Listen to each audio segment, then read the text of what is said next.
Everybody quiet. Yeah.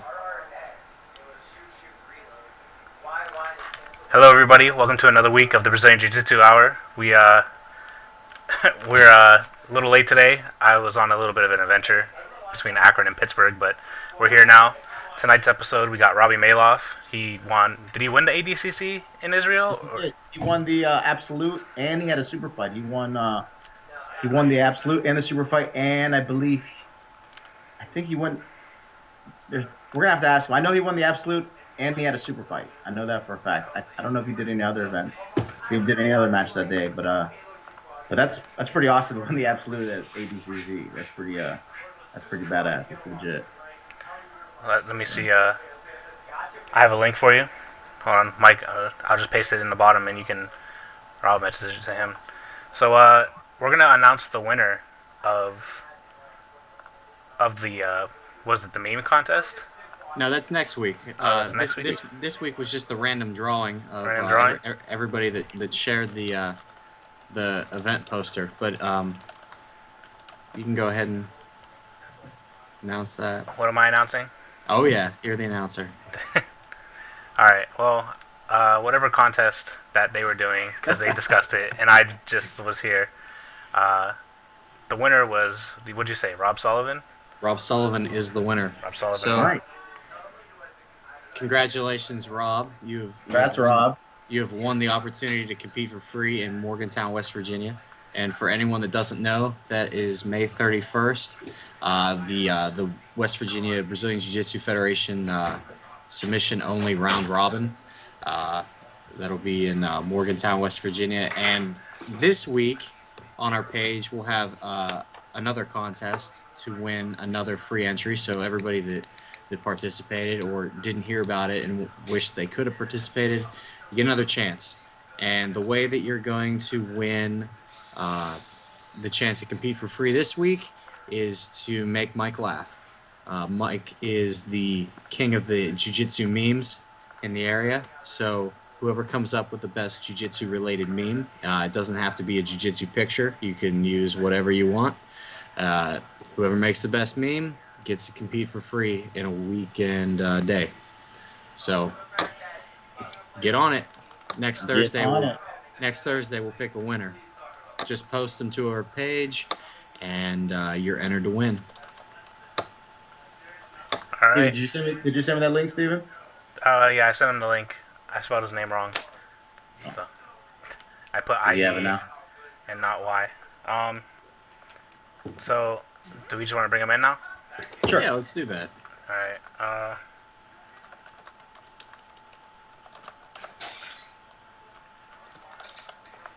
Let's see.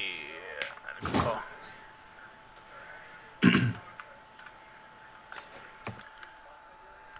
It's a nice picture. I just noticed that now.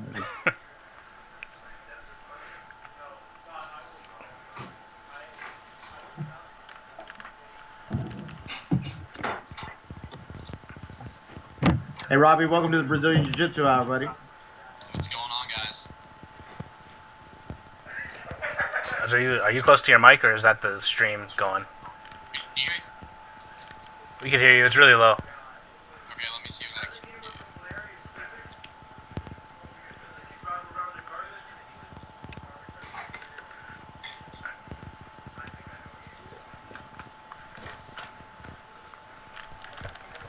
Looks like...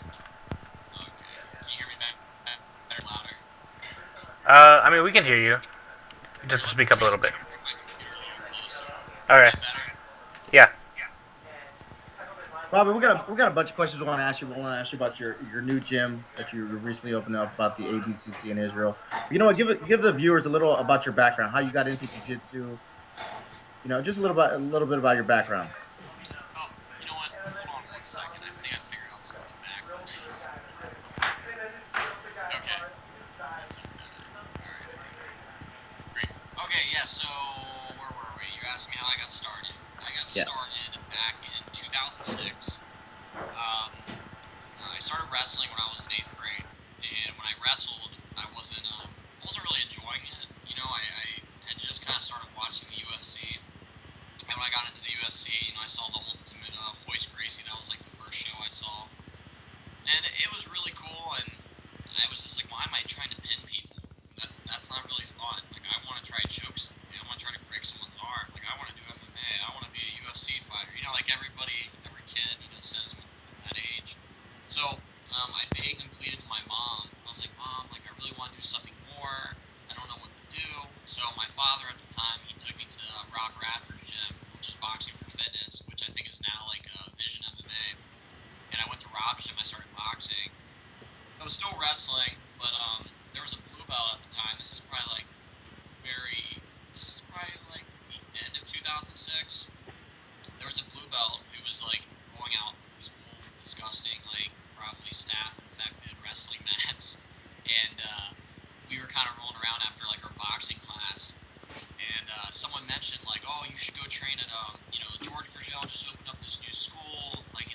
I couldn't because she was like, "Oh man, this is something that's gonna give my son some discipline. It's gonna keep him from being just spaz or whatever." And I was like, "Wow, I just chipped my teeth. Like, I love this stuff." So that was kind of the beginning. So that the whole the rough intro to jiu-jitsu was kind of funny. We had Stutzman on a couple weeks back, so it's cool to hear that Yeah. he was teaching your first class. But I think a lot of people are really interested in hearing about your trip to Israel and how that super fight opportunity even came up, because that's pretty big.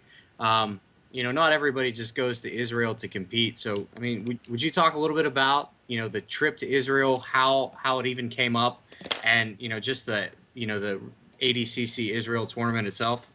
Yeah, absolutely.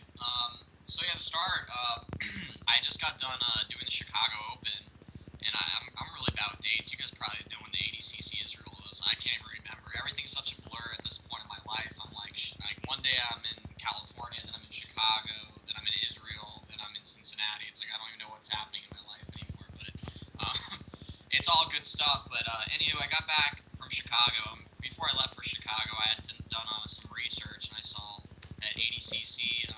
Someone told me, it was my rabbi, that he saw a match of ADCC in Israel. It was like Clark Gracie from like 2012 doing a super fight out there, and I was like, wait a second, they do jiu-jitsu in Israel? I was like, I thought this was a myth. I was like, jiu-jitsu exists? So I was so adamant to find out, so I got on the ADCC website. I saw they have this ADCC Pro, Israel tournament out there. So I immediately was like, oh, that'd be cool. In the back of my head, I was like, maybe there's a slim chance I'll get to go to that. Probably not, but maybe. So I did the Chicago Open. I got back in town. I went over to my rabbi's house, and he was like, let's see if we can make this happen. And I was like, are you serious? It was like a Monday night. And he's like, yeah. He's like, do you want to go to Israel? I was like, of course, but I don't have like $2,500 or whatever it's going to cost to get out there. So we got in contact with like the president of ADCC out there named Haim Gonzali or something. He's like a black belt under Renzo Gracie.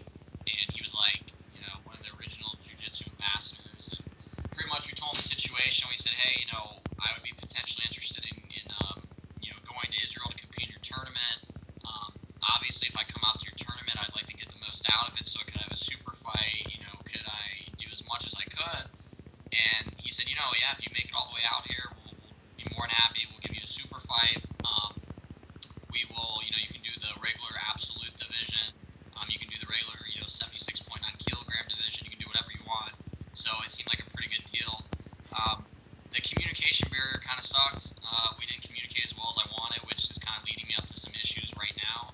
But yeah, so my rabbi said, hey, let's make this happen. He's like, you want to go? Get this ticket right now, pay for it. We'll figure out a way to fund the rest. I was like, oh my god, I don't know if I have $1,000 to just buy a ticket. So I took a risk, and I bought the ticket, and we ended up getting some pretty good donors in the Jewish community that helped me with my trip, and I ended up doing a little fundraiser, and I pretty much was able to raise $2,200 in I think less than a week. It was amazing. So I bought my ticket on Tuesday. The following Wednesday, I was on a plane to Israel, and it was crazy. It happened overnight. It was crazy. So who was your opponent? He was a black belt, right? Yeah, the guy went against Lev Magin. My friend, this is horrible. I can't. Oh no, sorry, wrong guy. Oren Levine. Sorry, completely different dude. I went against a guy named Oren Levine. He's 37 years old. He's supposed to be one of the original ambassadors of jiu-jitsu. He had been doing it for 20 years. That's what they said, legit 20 years. The very beginning when they were just starting to figure it all out. Competed. I found tons of video of him. He competed in some IBJJFs. Competed in a ton of international tournaments. There's not a lot in Israel, so they fly to Europe every other weekend. They just go to Europe just to compete. So they'll be in Paris or wherever. They're really hardcore about jiu-jitsu in Israel. Jiu-jitsu in Israel is the equivalent of MMA out here. It's crazy. They make it jiu-jitsu is the end-all be-all out there. It's pretty cool. And so he had a lot of credentials. He was a pro fighter. He had fought back in early 2000s. And yeah, it was just a really good opportunity. And Robbie, I wanted to ask you a question. Did you compete at the? I was looking at videos earlier. Did you compete at the ADCC in Columbus, the qualifier? Was it last year? When was that? Yeah, 2 years ago? yeah, 2013. And who did you go against in the finals?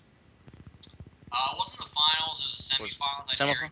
Gary Tonin. It was Gary. Okay, that's what I thought. We had Gary on a couple Couple weeks ago. weeks ago. Yeah, we had him on a couple weeks ago. That's and it was. I can't remember. It was a close match, correct?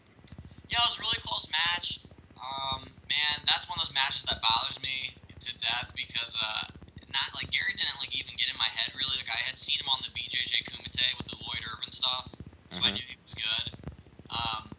But I just didn't really do much in that match. Like I kind of just it's time that I froze up. I just like really wasn't. I just didn't do much. Like I don't know. Like felt like I was kind of doing all right, and then I got swept, and I was in like kind of like a half guard, butterfly guard position. And he kept trying to pass, and he couldn't. And then I kept trying to sweep him, kind of, but nothing really happened. Like it really wasn't that great of a match. So yeah. Cody, you competed that day. Did you see that match? Did you? No, I don't think I watched any of the matches that were going on that day. I was like in my own world, so I missed everything. Yeah, yeah, yeah. That's pretty cool. The one thing I did notice about the ADCC trials was that it didn't seem like there were a whole lot of local guys that showed up. Like, I mean, I didn't know who you were at the time. I mean, there's I guess there's a chance that there were more local guys than I was aware of. But I thought that there were going to be a lot more, Ohio guys that were at the tournament since it was right there. You're talking about at the Arnold Classic. Yeah, like the qualifiers. Yeah, I don't know. To be honest with you, I didn't even know about it, and I think like Chad Fields told me. He was like, "Hey, there's like a tournament this weekend." I knew what ADCC was, but I didn't know, what the stipulations were behind it. That it was like that big of a tournament. Like someone's like, "Oh yeah, if you win this tournament, or if you would have won that tournament, you would have got to go to Beijing and across the world, and you could have been that guy going against Chrome Gracie." I was like, "What?" I had no idea. I just thought it was another tournament, and so I just went on like a week's notice, and I was like, "Whatever." I was kind of in the same boat. Like I just heard about it maybe like the weekend before, and I was like, well, this is probably the only chance that I'm ever gonna have to do it. Because I mean, I was familiar with what it was, but normally it's in like New York for the East Coast and like California for the West Coast. And I know I'm not flying to California, and I'm 28 years old, so I'm not getting any younger. And I was like, this is as easy as it's going to be for me to just show up and do it. So that's kind of what I did. But like you lost to the guy that won it. Gary Tonin went out to Beijing and did really well. You're winning in Israel. You're winning in Chicago. You showed up at the ADCC qualifiers and you did really well. What's your goal with jiu-jitsu? Like, what is the end goal that you're searching for here? Well, I mean, absolutely. I think it's what every like true jiu-jitsu athlete's goal is. I want to become the best in the world. I want to and solidify that by winning like a world championship, which is an IBJJF. Mm-hmm. But Yeah. being American and be ranked #1 in the world. The IBJJF, because that's really what's the most official sanctioning body. But if I was able to win like an ADCC world, I don't give a shit what anyone would say. Yeah. Straight up, like if I was able to capture like something like that, but it's to be the best, If for some people, jiu-jitsu is very casual, it makes them feel good, and I completely respect that, But for me, I want to be the best. I love feeling good. I love making my mind, body, and spirit better. But I'm in this to be the best, and I don't want to. I could never. Let's put it this way. I could never end my career knowing that I didn't win a world championship. Like the day I stopped competing and I just ended up training in the gym. Like if I knew I didn't accomplish that I was at least at one point in time the best or won a world championship, I would be very disappointed. So. I mean, well, just think about it. If he had beat Gary that day, it was him going against Kron. Yeah, let me just we might not even be able to land him on our podcast. Yeah, I know. He could have been out of reach by then. He could have been like, I'm not going on your little podcast. I'm going on Budo Jake in California. I'm not dealing with you guys in your Skype podcast. It's funny you say that too, because I can't tell you how many times that I've competed against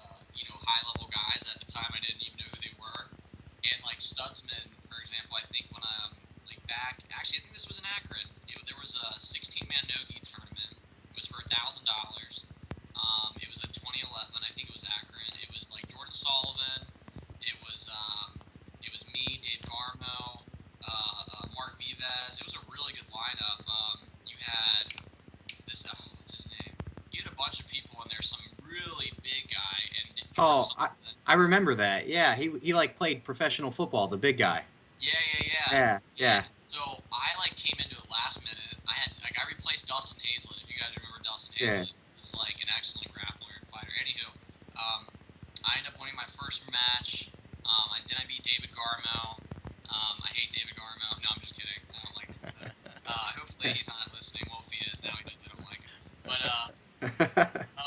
who else? I beat David Garmo, and then I lost. Oh no, and then who's that brown? I can't remember people's names. This is horrible. There was another guy, a brown belt, in there, and I beat him on points. I totally just like wrestled the crap out of him and just annoyed him. And then I ended up going against Jordan Sullivan in the finals. And my coach John Stutzman at the time was like, "Man, if you would have won that match, you realize that you could have been in a whole other position." And I was like, "Well, crap, $1,000 would have been nice for a broke 19-year-old."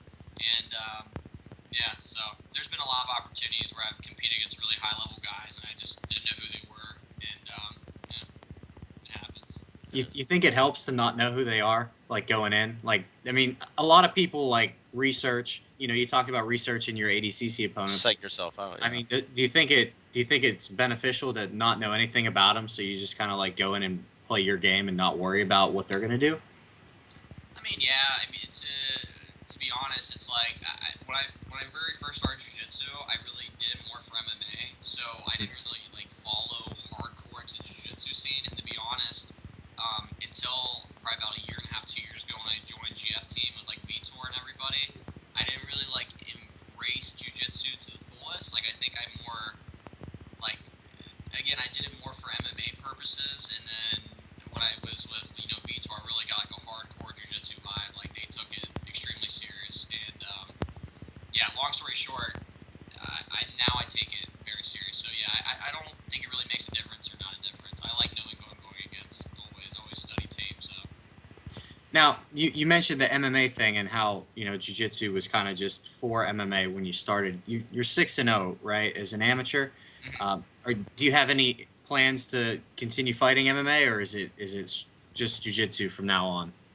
no, I mean I absolutely plan on fighting professional MMA. I've had so many like crazy things that have happened and so many setbacks. Like I tore my pec. My pec's currently partially torn. I actually need to get an MRI to declare how severe it is so I can get back to competing. But the goal is really to just take MMA as far as I can go. I want to make it to the UFC. I have like a long-term, short-term plan.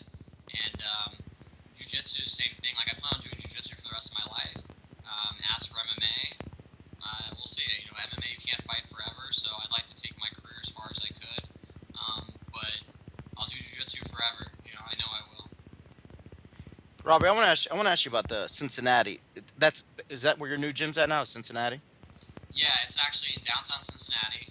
It's Cincinnati's first and only Brazilian Jiu-Jitsu Academy. It's actually in the city. It's on 15th East 7th Street. It's in between like a sports bar and a nightclub that just went out, and right across the street from Hustler, Hollywood. Nice. If you want to anything after training, you know where to go.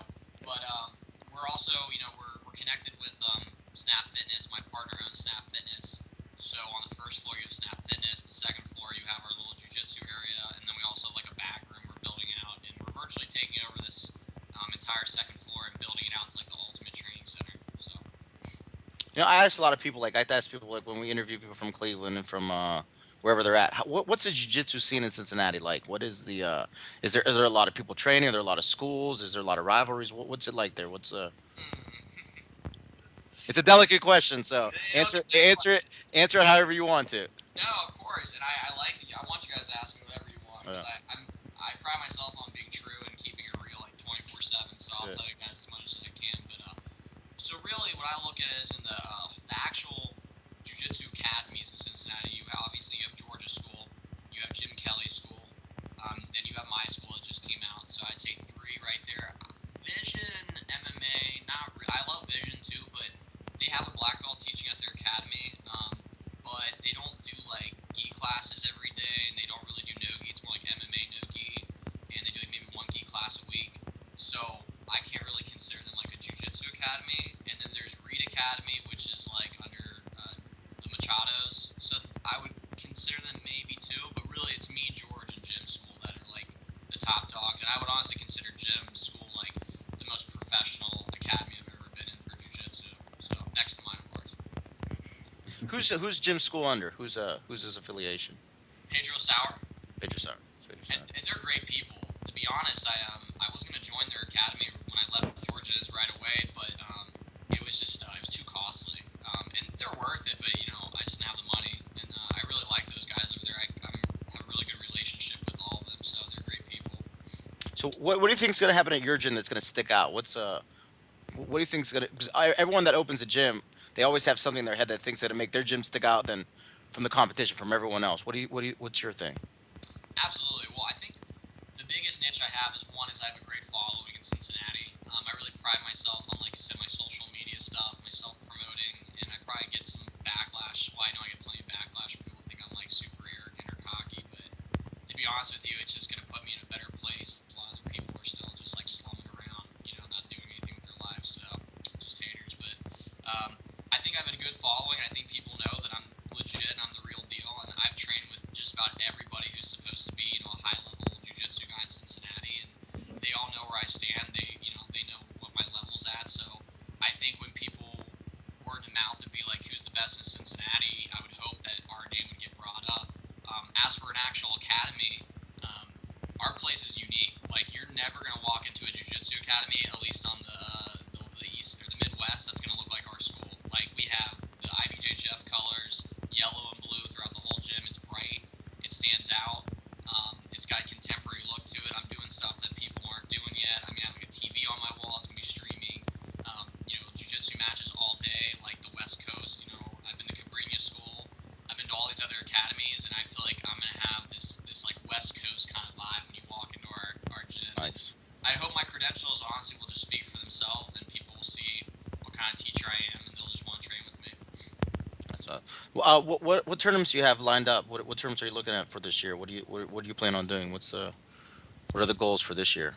To be honest, I had to really hit the brakes because I competed from my last MMA fight was like February 15th. I went on like a 10-week tear. I literally competed like back to back to back to back, and because of the pec injury, I don't know, but I won like Naga Nashville. I won the super fight at the Arnold Classic. I went to Pan Am's. I lost to Devon the Bruges, who's like a world champion, purple belt on like points. I won my first match though, and then I did the Chicago Open. I took first place in Nogi, second place in Gi, and then I did the Israel thing, and then I did the Ego, and I think I did something else. I just did like a ton of stuff. I mean, I literally had my MMA fight, then I went to Naga Nashville, then I went to the Arnolds, and I went to California. But for the rest of the year, I just got to get this pec healed up, and hopefully I'll be able to compete again, as soon as possible. I would like to definitely do the Chicago Open in August. Hopefully, maybe do the New York Open, and probably a ton of little local tournaments that will pop up here and there. I just really got to rehab the pec. That's like the biggest issue right now. You think we'll see at the Nogi Worlds this year? Oh, I totally forgot about that. Yeah, it's like I just actually have like a bulletin written up on my room of things I want to knock out this year. But yeah, definitely. Like, as long as I'm healthy, Nogi Worlds I'll be all over that in a heartbeat. I love Nogi, so I definitely plan on doing that. Right on. Well, hey, you got tons of potential. You got a lot of good things going for you. We really had a good time talking to you. That was awesome. Thanks for coming on. You want to give a shout out to any sponsors? Give everyone your address for your school schedule. Mike's yours. Go Absolutely. with it. I just started working with Garden of Life, Garden Life Nutrition. Oh man, look at this. Yeah. Oh, look at that. They are awesome. Product Nice. placement. Seriously, they are like the cleanest products I've ever taken, and straight up, like, there's no way around saying how good they are. I think they're vegan. Everything's raw, organic. It's all plant-based stuff. It's like non-GMO, which I don't know what that means. It's I don't know what good it means. stuff. There's just so much clean stuff, and you can get the stuff at like Vitamin Shop or any of your GNC stores, whatever. I'm also working out a really cool deal right now that's huge with Triumph United, and I'm not gonna say, well, Triumph United owns Monster Energy drink, and I think I can't always say the shoe name wrong. It's like Osiris or Osiris's shoes. Osiris? Osiris. Yeah. They're all owned together. Okay. And not that I'm working out a deal with them, but I might be. That be something really big looming. But yeah, my school is 15th East 7th Street, Cincinnati, Ohio. We're gonna have class Monday through Friday. All levels are welcome. We're gonna have a noon class. That's Monday through Friday, and we're also gonna have a 6:30 at night class. We're gonna have gi, no gi, and wrestling. It's a requirement that you do all. So you're gonna get wrestling and everything. It's gonna come together with your package. We're gonna be the most affordable place in Cincinnati. Grand opening date is still looming. I'm hoping that will be open the first week of June. There's still just little tedious things that have to get done. So the second we have a grand opening date, I'll let everybody know. But yeah, everyone's welcome. Contact me if you have any questions through social media or emails on our page. And that's really it. So yeah, just keep following me, and that's all I gotta say. Thanks, Robby. Thanks for coming on, buddy. Thanks a lot. Thanks, guys. Wish you the best of luck. Thank you. Have a good night. You too. You Good too. night. That was awesome. What did we lose Stephanies or? Nah, he zoned out for a while. Yeah, what was that? Your picture just came on, and I was like, No, I'm I here. would have any technical difficulties because He was just You know lurking in me. the background. he was Yeah. just lurking. He was just that was awesome. That's a man. He competes a lot. Robbie's a really cool dude. Yeah, he's really cool. Dude. That was awesome. We got to get him on here just to do regular jiu-jitsu talk. Yeah. With him. That was pretty awesome. That was Could probably do that. Get him and Gary on at the same time. yeah. That was awesome. I think it's crazy that he didn't know like exactly what he was doing at the ADCC trials, and he just thought it was like a tournament. Had Yeah, no right. idea. Yeah. Had no idea that he was a match away Well, from think about going if to he- China. Yeah. That would have been him against Yep. Kron Gracie. He would be. Like I said, he'd been too big for our show. Thank God. He would have been. I mean, no, I wish but we wouldn't have got him on our show. It would have been the next whoever. But I'm just saying, he'd be like, I'm not gonna come on your show. I'm going to talk to Budo Jake and get sponsored by Lucky Yee. So Well, I think that's a good idea. I think it's a good philosophy to take into tournaments, just so it cuts down on your nerves. It's just another tournament. I mean, obviously you're spending thousands of dollars in travel and stuff like that, but you can go to probably 5 or 10 local tournaments and spend as much money as you would on a big one. You get a trip across the world and all that stuff. So, I mean, how different is it from taking a vacation and doing something you love on vacation? Mhm. So, that's true. if it's just another tournament, that's how I look at tournaments now. It's just another tournament. So I'm gonna go against some guy I probably never met before and see how good I am. So, Yeah, but that's crazy how close he was to. That would have been him on every pay-per-view. In Beijing, people were buying on. It would have been him. It was. It's crazy how close. But it's awesome that people in our area are. It's Oh, nice yeah. that the region has good grapplers coming out of it. So that's. And that's Yeah. why we have the show, so we can talk about our local grapplers. So that's awesome. We need to tell the East and the West what's up. Yeah, gotta show them what's up. So Cody, tell us a little about the tournament. Your tournament coming up. What's going on? What are you guys getting ready for? I see you guys are offering some cash. Yeah, there's a it's not a huge cash prize. It's definitely not Dustin Ware level, but we're trying. We have a $250 absolute division. It's going to be submission only, and we're kind of limiting the number of competitors that can be in it. So we're you got to pre-register to be eligible to enter, and you have to basically be qualified to enter. So if you're signing up for the beginner division, we'll probably recommend that you don't do that. Don't do the absolute division, but there's a $250 cash prize. There's probably going to be either 8 or 16 people. We'll probably cap it off at 8. So you're looking at 3 matches to take it home. It is submission only, so show up ready to go for a long time if you have to. Bring it. That's right. Bring it, baby. That's right. Oh. So, Dustin, speaking of Dustin, I guess he has announced a date for the Pittsburgh show. Is that right? Yes, I believe it was September 6th. Mm-hmm. I believe. Yeah. And we're gonna call that, right, guys? Are we calling that? I think so. You're gonna have to find a replacement for me because I will be on my honeymoon. On September 6th. Yep. Well, you know what? The I'll work the BJJ mic. hour comes before your honeymoon. Cody. Turn around and tell her right now that Mihas says that this is more important. It's No, okay. I don't want to hate me. Don't say that. I can Wait, work the hold on, mic. wait. I'll have like 5 people. No, it's not. I'm not gonna be on my honeymoon. No, I'm not. It's October 6th. I'll be on my honeymoon. So we're okay. We're okay. It's October 6th. I forgot. We did not know when your honeymoon is. So I forgot forgot when my wedding is. It's all right. It's all right. Checking You behind. have many lovely years ahead of you. And this Saturday, I will be at the Kumite live streaming it. You guys won't be. You guys had made prior engagements before I committed to it. So I will be there. I will probably be on the mic because nobody else knows how to work the technology. And I think I've watched enough jiu-jitsu and stuff like that I can sort of call a match. So hopefully I'll have enough camera guys there and we can have another good show. And also, Stephanie's Cody has been back in the gym. He's back at jiu-jitsu, so I'm proud of him. So are we all back on active duty right now then? Yes, we are. All right. Yeah, I've been overly active duty lately. It's no longer the Injured Reserve podcast. No, it's not. Bring it. I'm ready. I'm ready to get back in there. This old man's ready to shake his shit again. His gut's ready to work. All right. Well, I know we started late. We're gonna end about the same time. Oh, and next week we have a special surprise. We are gonna get off the jiu-jitsu road a little bit, and we are going to bring an MMA person on, a special MMA person. He is actually a legend. He's one of the, I would say pioneers of MMA. MMA. Nick Nutter from Ohio. Yeah. He's, I believe, Canton, Ohio. We announced it last week, but we had a little scheduling trouble, so we pushed it back a week. We got Robbie to come on. He didn't disappoint. That was a good show. Yeah, that was awesome. Next week you'll get to hear story time with Nick Nutter. Yeah, and some crazy stories, some very crazy stories. And I have all the inside questions to ask. My regional manager at work is supplying me with the list of questions to ask. I'm gonna ask him if he trains in a gi. I want to see his reaction. I'm gonna ask him if he ever trains in a gi. He's probably gonna look at me like I'm crazy. What else is I don't know. Yeah. No, most MMA guys don't they retire and do jiu-jitsu? Isn't that the thing? No, I don't know. I doubt it. Or I just did that. They might show up in a wrestling singlet and wrestling shoes.